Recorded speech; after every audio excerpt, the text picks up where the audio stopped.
طيب نبدأ بأحداث جامعة عين شمس، وكان في أحداث شغب، والسبب زي ما قيل إنه حدث بعض الاعتراضات من جانب بعض الطلبة، عايزين يعملوا مظاهرات، عايزين يعربوا عن ضيقهم من وجود الحرس الجامعي رغم إن في حكم محكمة. حدث حالة من الشغب زي ما شايفين حضراتكم معانا دلوقتي على الشاشة بعض المشاهد بالتليفون جات لنا.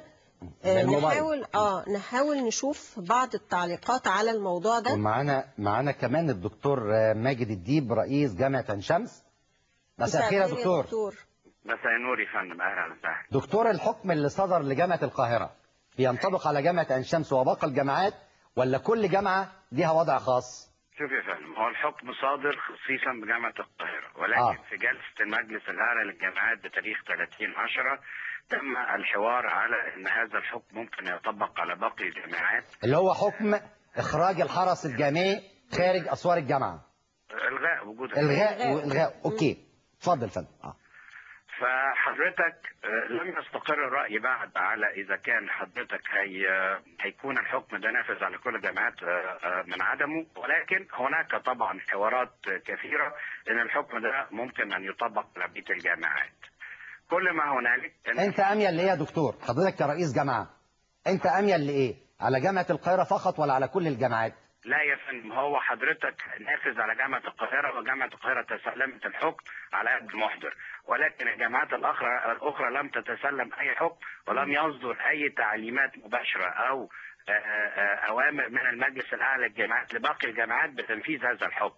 كويس. فالحرس الجامعي قائم وموجود بالجامعات. طيب قول لنا ايه الواقعة اللي حصلت بالتحديد يا دكتور عندكم في جامعة عين شمس؟ الحقيقة الواقعة اللي حصلت امبارح عندنا في جامعة عين شمس تتلخص في انه تفضل بعض الاساتذة من جامعة القاهرة بدخول الحرم الجامعي بدون استئذان. بيتزعمهم الدكتور عبد الجليل مصطفى اللي هو كان رافع الدعوة، وبدأ يدور داخل الحرم الجامعي عندنا وداخل الكليات معاه. الدكتور عبد الجليل أستاذ في جامعة القاهرة ولا في عين شمس يا فندم؟ في جامعة القاهرة يا فندم. طب وايه اللي جابه عين شمس؟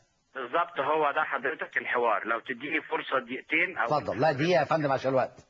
اتفضل. دخل الدكتور عبد الجليل مصطفى ومعاه بعض أعضاء التدريس من جامعة القاهرة، ومعاه 2-3 من أعضاء التدريس في جامعة عين شمس، ووقفوا وقفة داخل الحرم، بدأوا يوزعوا منشورات على الطلبة.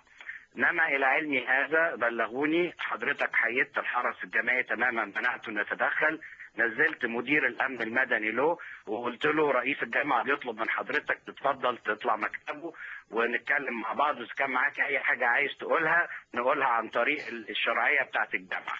رفض بشده وبدا يتحاور مع الطلبه. ثم حصل بعض الطلبه تجاوبت وبعض الطلبه اعترضت، فحصل نوع من الجدال. احد الطلبه واضح انه مسك ورقه من الورق اللي وزعه قطعها، فنهر الدكتور عبد الجليل مصطفى نهرا شديدا، ونشأت بعد كده نوع من الشغب بين الطلبه وبعضها. فوجئت انا بعدها حضرتك ب10 دقائق او ربع ساعه ان الطلبه تجمعت امام حرم باب القصر زي ما حضرتك بتوري في الصوره اللي فيه مكتبي ومكتب النواب، وبدأوا يحتفوا بعض الهتافات. الحقيقه انا طبعا طلبت من الحرس برضه انه ما يتدخلش، ونزلت انا بنفسي وطلبت من الامن المدني انه يطلع لي بعض الطلبه اشوف ايه وجهه نظرهم. طلعت 6 من الطلبه وقعدت معاهم، لقيت الطلبه بتتكلم في برضه موضوع اللي هو الغاء الحرس الجامعي. بعضهم كان عليه جزاءات بيطلب رفعها، انما في المجموع واضح جدا ان زياره الدكتور عبد الجليل للجامعه ما كانش الهدف منها الاساسي فقط ان هو يوزع ورق وخلافه. طب خليني يا دكتور اقول لحضرتك حاجه، يعني طبعا موقف هايل ان الحرس ما تدخلش وما حصلتش اي نوع من المصادمات بين الامن وبين الطلبه او الاساتذه، لكن طالما ده حصل مره يا دكتور يبقى من المنطقي او من المتوقع انه ممكن يتكرر مرات اخرى.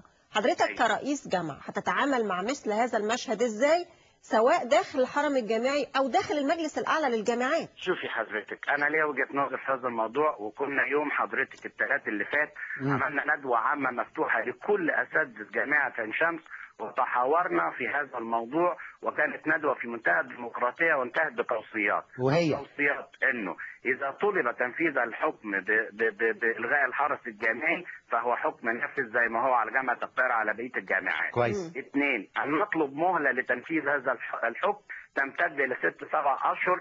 الامن المدني فيها يتدرب ويبقى مؤهل يعني عشان إن تبقى هو التجربه ناجحه. يبقى يحمي منشآت الجامعة تمام. ويكون التدريب عالي المستوى.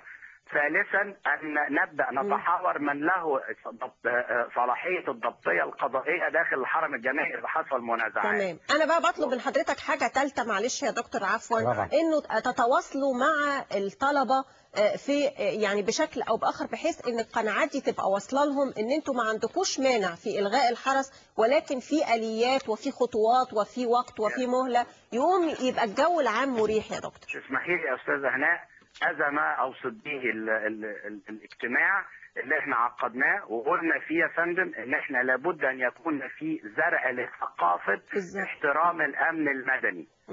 مع الوضع في الاعتبار انه خلال فتره وجودي رئيس الجامعه من شهر يناير حتى الان لم يتجاوز ضابط شرطه واحد من الحرس الجامعي داخل الحرم الجامعي.